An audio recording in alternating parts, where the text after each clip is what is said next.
छिन्दन्ति शस्त्राणि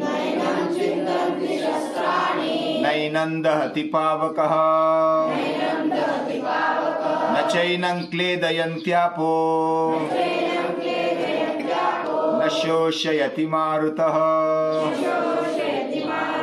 न शोषयति मारुतः।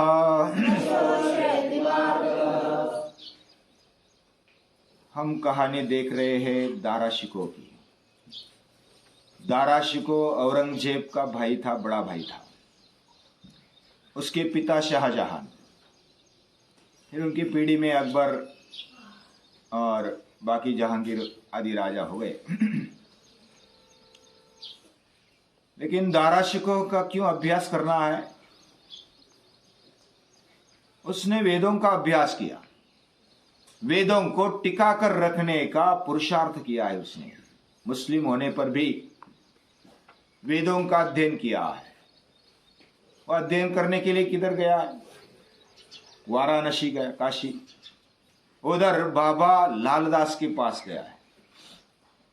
इधर उनके गुरु ने, मीर साहब ने कहा था कि उधर चले जाओ, उधर आपको सही ज्ञान मिलेगा। और बाबा लालदास के पास जाकर उन्होंने अध्ययन किया है। इधर उसके पर्दे के आड़ उसको मारने की और औरंगजेब ने सभी को परास्त करके तख्त कब्जा करने की चाल चल रही थी। और इधर दारा शिकोह बिना कुछ ज्यादा विचार किए वेदों का अध्ययन कर रहा था। बाबा को पूछ रहा था कि वेद क्या है, कितने हैं? वेद 4 है। वो हमने देखा, ऋग्वेद, यजुर्वेद, सामवेद, अथर्ववेद। और ये वेद बहुत बड़ा है, ज्ञान का भंडार है। हमारी संस्कृति वैदिक संस्कृति है और उसमें से जो विचार है वो आगे आकर के गीता में आ गए हैं। गीता एक सारांश है। गीता के 4 भाग पाड़ दिए, वो भी हमने देखा। वेदव्यास जी ने 4 भाग पाड़ दिए क्योंकि उसको संभाल पाना असंभव था लगभग। और उसको संभालने के लिए जो पहले मुनि थे उन्होंने ऋग्वेद का जतन किया है।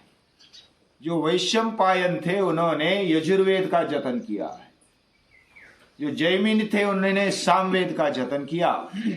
और जो सुमंत थे उन्होंने अथर्ववेद का जतन किया है, संभाला उसको। और पहले तो इतना लिखान रखने की सुविधा नहीं थी, भोजपत्र पर लिखा करते थे और ऐसे मुख से याद रखते थे। उनके भी हम पर बहुत उपकार है। और ऐसे मुखपाठ वेद परंपरा से आ गए, उन्होंने शिष्य परंपरा खड़ी कर दी। तो दारा शिकोह ने पूछा कि इनका हर एक वेद का वर्गीकरण कैसे किया है? वर्गीकरण 4 भागों में किया, हर एक वेद का। कैसे कैसे किया? पहले तो संहिता प्रकरण है, संहिता यानी मंत्र है उसमें। दूसरा है ब्राह्मण, उसमें भी मंत्र है। तीसरा है आरण्यक, उसमें कहानियां शुरू हो जाती है। और चौथा है उपनिषद। उपनिषद ये पूरे वेदों का सार है। वो कहानी रूप भी है और तत्व ज्ञान भी उसमें है, पूरे तत्व उसमें भरे हुए हैं। तो इस प्रकार उपनिषदों में वेदों का सारांश आया है और वो ज्ञान कांड माना जाता है। पहले जो है वो कर्मकांड है। जिनको कर्म करने में रुचि है और कर्म से आगे बढ़ना चाहते वो कर्मकांड से आगे बढ़े। जिनको ध्यान धारणा और साधना करनी है वो उपासना कांड, आरण्यक उपासना कांड है, उसका वो अध्ययन करते ज्यादा। और जो ज्ञान मार्गी है वो ज्ञान कांड का अभ्यास करते हैं। हम भी अभी विद्यार्थी अवस्था में है तो ज्ञान की साधना करते हैं, उपासना करते हैं। तो ज्ञान साधना ये बहुत ही अच्छी धारा व्रत है।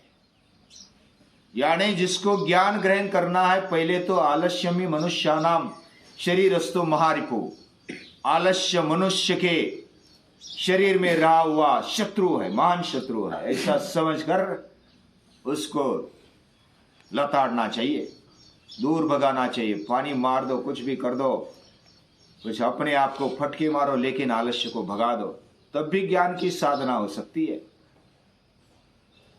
बिना आलस्य धुतकारे हटाए ज्ञान की साधना नहीं हो सकती। इस प्रकार धाराशि को ज्ञान की साधना कर रहा है। वेदों के बारे में, उपनिषदों के बारे में, आरण्यक के बारे में, मंत्र, संहिता, ब्राह्मण, ये सभी का अध्ययन वो कर रहा था। और उसको वो चाहत भी थी, उसको लगन थी कि मैं बस यही अभ्यास करूं। लेकिन उसको खबर मिली, वो जो शाहजहां के पुत्र थे ना, वो अलग अलग जगह पर वो सूबेदार, जागीरदार, ऐसे जगह जगह पर नियुक्त किए गए थे। और उनको पता चला कि शाहजहां की तबीयत खराब हो रही है और जल्दी बुलाया आपको। तो सभी जो बेटे थे शाहजहां की, वो सब उनको मैसेज गया, अलग अलग सैन्य, अलग अलग भाग उनके कब्जे में था। और इधर वाराणसी में आए हुए जो दारा थे, वह तो अध्ययन करने में लगे थे, उनको बाकी कोई ख्याल नहीं था। लेकिन उनकी टीम पूरा राज्य कारोबार देख रही थी। तो बाबा को बोले, बाबा लालदास को बोले कि मुझे अभी जाना पड़ेगा, आपसे विरह करना, आपसे जाना, दूर जाना मुझे अच्छा नहीं लग रहा। बाबा बोलते हैं कि जो विचारों से, ज्ञान से एक है, वो अलग नहीं होते। बोले तू दूर जाएगा लेकिन दूर नहीं जाएगा। तो ऐसी प्रेरणा भरते थे बाबा लालदास। और उन्होंने प्रेरणा दी कि आप उपनिषदों का भाषांतर करो। उनके विरुद्ध भी षड्यंत्र रचा गया। जो बाबा लालदास थे, उनके विरुद्ध भी बाकी ब्राह्मण थे, वो इकट्ठा होकर के आ गए और बोलने लगे कि तू म्लेच्छ को वेद सिखा रहा, पढ़ा रहा है। लेकिन बाबा लालदास, वो तो वेद पढ़े थे ना, वो बूढ़े होने पर भी बहुत ही निर्भय थे। वो बोले कि वेद किसी के बाप की जायदाद नहीं है, किसी की जायदाद नहीं है। जो भी ज्ञान की उपासना करना चाहता है, ज्ञान की साधना करना चाहता है, और जो पात्र है उसको देना चाहिए। और दारा ये म्लेच्छ कैसा हो सकता है, वो पतित कैसा हो सकता है जो जिज्ञासा से, पात्रता से अपने आप को बनाए हुए वेदों का अध्ययन करना चाहता है। वो हल्का नहीं हुआ। तो उन्होंने उनका विरोध होते हुए भी वो धुतकारा और उनका काम जारी रखा है। इधर बाकी जो भाई थे दारा शिको के, वो बोले कि ये तो पतित हो गया, हमारे धर्म से वो चला गया है, वह काफिर बन गया है। और काफिर बन गया, उसको जीने का कोई ये नहीं, हक नहीं है, अधिकार नहीं है। ऐसा सोच करके विचार करने लगे उनके धर्म में भी। और कोई बोले कि वो तो मुस्लिम को भी अपनाना चाहता है लोगों को, और हिंदुओं को भी अपना बनाना चाहता है। तो फिर औरंगजेब क्या बोलता है कि उसको ऐसा करेंगे, बाकी लोगों को तो बस दिखावा ऐसा करो कि वो जो है ना, हिंदुओं को ऊपर ऊपर दिखावा करके अपनाना चाहता है, और इधर से तो वो काफिर बन गया, तो वो मारने की, मृत्यु के लिए अधिकारी है। ऐसा समझकर उसको मृत्युदंड देना चाहिए, और दे भी दिया। तो इस प्रकार दोनों तरफ से वो धिकृत होगा, धिक्कार दिया जाएगा। तो आप चिंता मत करो। तो सभी जो औरंगजेब के भाई और वो सब आगरा में चले जाते। शाहजहां उधर है, और आगरा तब राजधानी थी। आगरा में चले जाते, और आगरा में जाने के बाद उसके पहले दारा अपने बाबा से, बाबा लालदास से विदाई लेता है। बाबा से लास्ट उपदेश सुनता है कि क्या मुझे संदेश देना चाहते हो तो मैं वो सिर आंखों पर रखूंगा। तो दारा शिको को बाबा लालदास उपदेश देते हैं कि आत्मा ये अंजलि में ली हुई समंदर के पानी जैसी है, और परमात्मा समंदर जैसा है, अनादि है, अनंत है, वो असीम है, उसकी कोई सीमा नहीं, उसका कोई रंग नहीं, रूप नहीं, आकार नहीं। वह नित्य है, शाश्वत है, वह सनातन है, वह तेजस्वी है, वह आनंदी है, वह प्रसन्न है। एक ही एक ऐसा तत्व है।